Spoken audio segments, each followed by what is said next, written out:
Welcome to Renaissance English Tuition Vocabulary and Pronunciation Guide. Hello viewers, इस समय जब मैं रिकॉर्डिंग कर रही हूँ तो सुबह के 9:30 बजे हुए हैं। तो मेरी तरफ से आप सबको बहुत प्यारी सी गुड मॉर्निंग। कुछ दिन पहले आपने कुछ वीडियोस देखी होंगी जिनमें यूट्यूब और टिकटॉक के जो यूज़र्स हैं वो एक दूसरे से आर्ग्यूमेंट्स करते हुए दिखाई दे रहे हैं। दोनों ही अपने आप को एक दूसरे से सुपीरियर दिखाने की कोशिश में हैं, तो हमारा उस लड़ाई से कुछ लेना देना नहीं है। मेरा सोचना ये है कि टेक्नोलॉजी अपने आप में अच्छी या बुरी नहीं होती। अच्छा या बुरा होता है उसका यूज़ जो उसके यूज़र्स करते हैं। अगर तो टेक्नोलॉजी का यूज़ कंस्ट्रक्टिव पर्पसेस के लिए किया जा रहा है तो वो अच्छी टेक्नोलॉजी मानी जाती है, और अगर सेम टेक्नोलॉजी का यूज़ हम डिस्ट्रक्टिव पर्पसेस के लिए करेंगे तो ऑब्वियसली उस पर उंगलियां उठती हैं। तो आज ये वीडियो मैं इसलिए लेकर आई हूँ क्योंकि इन यूज़र्स ने पर्टिकुलरली कुछ वर्ड्स का इस्तेमाल किया है अपनी वीडियोस में, जिनका मीनिंग मैं आपसे डिस्कस करना चाहती हूँ। तो आज का वर्ड जो मैंने उठाया है वो है रोस्ट। इस वीडियो में मैं आपको रोस्ट का मतलब पूरे विस्तार से बताऊंगी। आई होप आपको ये वीडियो पसंद आएगी। First of all, the pronunciation of this particular word in itself is very tricky. Let's first listen to its pronunciation in American and British English very carefully. Its British pronunciation is roast, roast, roast. Its American pronunciation is Roast, roast, roast. Okay, have you spotted the difference between both the pronunciations, and to which pronunciation you want to stick to? Whether roast or roast, I leave the decision to you. Now let's discuss the meaning of this word. Roast as a verb means to cook without any liquid, such as oil, in an oven or over a fire. Roast को अगर हम verb या क्रिया की form में use कर रहे हैं तो इसका मतलब होता है किसी भी चीज़ को बिना तेल या पानी के अवन में पकाना या सीधे आग पर पकाना। दूसरे शब्दों में हम इसको कहते हैं भुनना। किसी भी चीज़ को सीधा आग पर भुनना या अवन में भुनना बिना किसी लिक्विड का इस्तेमाल किए हुए। See the diagrams which I have made for you and you will come to know what is the meaning of roasting. In diagrams को देखिए। जो पहली डायग्राम मैंने ड्रॉ की है वो है बारबेक्यू की।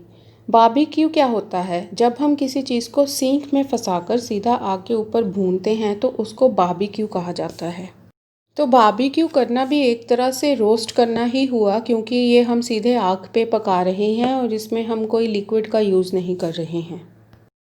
The second diagram you can see that somebody is roasting hot dogs over the fire. दूसरी डायग्राम में हम देख सकते हैं कि कोई बंदा हॉट डॉग भून रहा है सीधा आग के ऊपर। यहाँ पर मैंने एक सेंटेंस भी बनाया है ताकि इसका यूज़ क्लियर हो सके। He roasted hot dog for lunch. उस बंदे ने, किसी भी बंदे ने अपने लंच में खाने के लिए हॉट डॉग रोस्ट किए हैं। In the third picture, you can see the potatoes being roasted. तीसरी तस्वीर में मैंने आपको आलूओं को रोस्ट करते हुए दिखाया है, और जो सेंटेंस मैंने आपके लिए यहाँ पर बनाया है वो है I always roast potatoes on a rainy day. मैं बारिश वाले दिन हमेशा आलू भूनती हूँ, और ये सच है, मुझे आलू बहुत पसंद हैं। आलू मैं किसी भी फॉर्म में खा सकती हूँ। Potatoes are my favourite food. I just love potatoes. Now comes the fourth and the last picture which says they are roasting a chicken.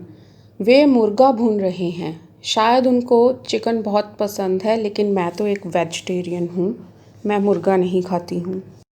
I hope the meaning of roast as a verb is now clear to you. In all these three sentences, roast has been used as a verb. इन तीनों वाक्यों में मैंने roast को क्रिया के रूप में इस्तेमाल किया है।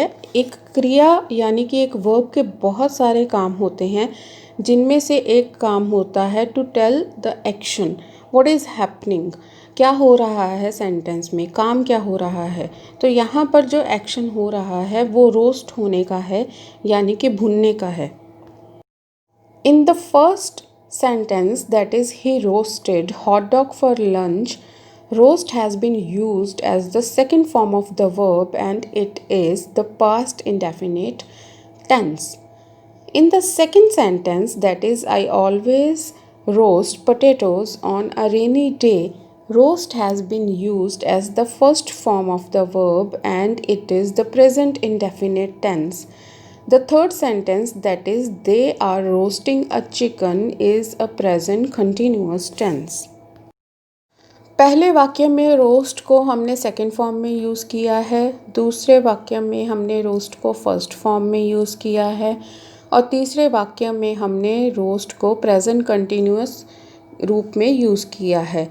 तो इन तीनों सेंटेंसेस में आप देख सकते हैं रोस्ट एक वर्ब है और मुझे पूरी आशा है, पूरी उम्मीद है कि आपको रोस्ट एज अ वर्ब तो समझ आ ही गया होगा। और अभी प्लीज़ आप वीडियो बंद करने के बारे में मत सोचें, क्योंकि रोस्ट के बारे में अभी बहुत कुछ और बताना बाकी है। In verb form roast also means to cook nuts, beans etc. in order to dry them and turn them brown. बादाम, पिस्ता, काजू, मूंगफली, कॉफ़ी आदि को आग के ऊपर भुना जाता है ताकि उनको सुखाया जा सके, उनमें से पानी को उड़ाया जा सके और उनको हल्का भूरा रंग दिया जा सके, ताकि वो लंबे समय के लिए हम उनको प्रिज़र्व करके संभाल के रख सकें खाने के लिए। तो ये जो भुनना होता है इन नट्स को या बीन्स को, इसको भी हम रोस्ट करना ही कहते हैं। जो नट्स होते हैं जैसे बादाम, पिस्ता, काजू, मूंगफली, इनको नमक लगाकर रोस्ट किया जाता है और इनको स्नैक्स की तरह भी यूज़ किया जाता है। रोस्ट करने पर ये और भी क्रिस्पी और स्वादिष्ट हो जाते हैं। Now comes the use of roast as a noun. In British English, it means a large piece of meat that is cooked whole in the oven. Roast को हम एक नाउन या संज्ञा की तरह भी यूज़ करते हैं। नाउन के रूप में इसका मतलब होता है एक मीट का बड़ा पीस जिसको ओवन में पूरे का पूरा ही कुक किया जाता है। भुना हुआ मांस, वो जो पूरा एक बड़ा टुकड़ा है, पूरा बड़ा पीस है जो चिकन का या मीट का, उसको भी रोस्ट कहा जाता है। अब ध्यान रखिए, यहाँ पर जो हमने रोस्ट वर्ड यूज़ किया है वो चिकन के या मीट के पीस के लिए किया है। यहाँ पर रोस्ट का यूज़ एज ए वर्ब नहीं हुआ है। ये जो भुनने की प्रक्रिया है, ये जो एक लार्ज पीस ऑफ मीट को अवन में कुक करने की प्रक्रिया है, उसको भी नाउन की तरह यूज़ किया जा सकता है। एग्जाम्पल देखिए, it says we invited them to the Sunday roast. In this sentence the Sunday roast is not a verb. यहाँ पर ये जो रोस्ट वर्ड यूज़ हुआ है ये वर्ब नहीं है, ये एक ओकेजन है या एक मौका है जहाँ पर एक मीट का बड़ा सा पीस है जो कुक किया जाएगा। उस मौके के ऊपर किसी को इनवाइट किया गया है। तो यहाँ पर ये जो मौका है जिसके ऊपर एक बड़ा सा पीस मीट का रोस्ट किया जाएगा, उसको भी रोस्ट कहा जाता है। और जो मांस का या मीट का बड़ा पीस है उसको भी रोस्ट कहा जाता है। उस मौके को भी रोस्ट कहा जाएगा और जो पककर बड़ा सा पीस आएगा उसको भी रोस्ट कहा जाएगा। दोनों केसेस में यहाँ पर ये नाउन या संज्ञा होगी, वर्ब नहीं होगी। That was the use of roast in British English, and now comes the use of roast in American English. In American English, roast also means a party that takes place in somebody's garden or yard at which food is cooked over an open fire. For example, their hot dog roast was a success. America में एक party होती है उस party में क्या होता है कि जो पार्टी का होस्ट है, जो मेहमान नवाज है, जो पार्टी दे रहा है, उसके घर के आंगन में ही खाना ओपन फायर के ऊपर रोस्ट किया जाता है या पकाया जाता है और मेहमान भी वहीं पर होते हैं। ओपन में ही सब कुछ चलता है, पकाना भी और मेहमानों का खाना भी। तो इस तरह की पार्टी को अमेरिका में रोस्ट कहा जाता है। तो यहाँ पे जो हमने एग्जाम्पल ली है उसमें हमने लिखा है their hot dog roast was a success. उन्होंने जो एक रोस्ट पार्टी दी जहाँ पर हॉट डॉग्स जो हैं ओपन फायर पे आंगन में बनाए गए, वो एक बहुत बड़ी सक्सेस थी, वो सक्सेसफुल हुई उनकी पार्टी। इस केस में भी क्योंकि रोस्ट एक पार्टी का नाम है तो यहाँ पर रोस्ट एक वर्ब नहीं है बल्कि एक नाउन है। In America, roast is also an event, especially a meal at which people celebrate somebody's life by telling funny stories and insulting jokes etc. about them. America में एक दूसरी तरह की पार्टी होती है, उसको भी रोस्ट बोलते हैं। उस पार्टी में क्या होता है कि जिस बंदे के ऑनर में वो पार्टी दी गई है, उस बंदे की लाइफ के बारे में या उस बंदे के बारे में जो लोग हैं वो कुछ फ़नी स्टोरीज़ या इंसल्टिंग जोक्स सुनाते हैं। लेकिन उन स्टोरीज़ या जोक्स का कोई भी बुरा नहीं मानता है, उनको हमेशा एक फ़नी तरीके से ही लिया जाता है और हंसी मजाक किया जाता है। तो इस तरह की जो पार्टी होती है उसको भी अमेरिका में रोस्ट कहा जाता है। There are two examples of this roast on this screen. The first one is a roast was hosted by his best friend to mark his 60th birthday. And the second one is the professor got a hilarious roasting at his retirement party. पहली उदाहरण का मतलब ये है कि उसकी 60वीं वर्षगांठ पर उसके बेस्ट फ्रेंड ने एक रोस्ट पार्टी की मेज़बानी की। दूसरी उदाहरण का मतलब ये है कि प्रोफेसर को अपनी रिटायरमेंट पार्टी पर हिलेरियस रोस्टिंग का सामना करना पड़ा, मतलब कि उसकी रिटायरमेंट पार्टी पर हंसी हंसी में उसका मजाक बनाया गया, लेकिन जिसका किसी ने बुरा नहीं माना। इस तरह की पार्टियों में जो मजाक होता है वो हमेशा फ़नी वे में लिया जाता है, उसका बुरा नहीं मनाया जाता। तो यहाँ पर भी क्योंकि जो रोस्ट है वो एक पार्टी का नाम है तो ये एक नाउन ही है, वर्ब नहीं है। रुकिए अभी आपको वीडियो बंद नहीं करनी है क्योंकि अभी रोस्ट हमारा ख़त्म नहीं हुआ है। Roast can also be used as an adjective and as an adjective it means cooked in an oven or over a fire. Roast को हम एक विशेषण की तरह भी यूज़ कर सकते हैं। विशेषण के रूप में इसका मतलब बन जाता है भुना हुआ। भुने हुए चिकन को हम बोलेंगे रोस्ट चिकन, जहाँ पर चिकन जो है वो एक नाउन या संज्ञा है और रोस्ट जो शब्द है यहाँ पर एक विशेषण या एडजेक्टिव है। इसका मतलब ये है कि जो भुना हुआ भुट्टा होता है या छल्ली होती है उसको हम इंग्लिश में बोलेंगे रोस्ट कॉर्न, और भुनी हुई फ़िश को हम बोलेंगे रोस्ट फिश, और भुनी हुई शक्करकंदी को हम बोलेंगे रोस्ट स्वीट पोटैटो। यहाँ पर मैंने आपके लिए टूल्स भी ड्रॉ कर दिए हैं जो कि रोस्ट करने के काम आते हैं। और अब मुझे आप बताइए कि ये जो स्वीट पोटैटो है और कॉर्न या छल्ली या फ़िश के अलावा हम और कौन सी चीज़ें हैं जिनको हम रोस्ट करके खा सकते हैं। कमेंट बॉक्स में मुझे ज़रूर बताइएगा। कुछ की तो तस्वीरें मैंने ड्रॉ ही कर दी हैं, जैसे कि टमाटर है, बैंगन है, एलापिनो है और ब्रोकली है। और आलू को तो हम भूल ही नहीं सकते क्योंकि आलू मेरे फेवरेट हैं। भुने हुए आलू मुझे बहुत पसंद हैं। ना अभी नहीं, आपने कहीं जाना है क्योंकि अभी रोस्ट के कुछ और मीनिंग्स बाकी हैं जो कुछ हटके हैं। तो पहला मीनिंग जो है वो है टू फील एक्सट्रीमली हॉट, इतनी ज़्यादा गर्मी महसूस करना कि आपको लगे कि आप गर्मी में झुलस ही गए हैं या आप भुन ही गए हैं गर्मी में। See the first sentence, it says Yesterday was a roasting summer day. इसका मतलब ये है कि कल का दिन इतना गर्म था कि जैसे झुलसा ही देगा इंसान को। झुलसा देने वाली गर्मी वाला दिन था कल। Similarly, you can see the next two sentences. The second one is I am roasting, and the third one is we were roasted in the summer sun. And I hope this meaning is also clear to you. अब roast का वो meaning आ गया है जिस sense में YouTube and TikTok lovers ने इसका use किया था एक दूसरे को इन्फीरियर दिखाने के लिए। तो इस सेंस में रोस्ट का मतलब होता है टू क्रिटिसाइज सीवियरली, किसी की बहुत ज़्यादा बुराई, निंदा या आलोचना करना, किसी को इतना बुरा बोलना कि उसके पास आपको देने के लिए कोई जवाब ही ना बचे।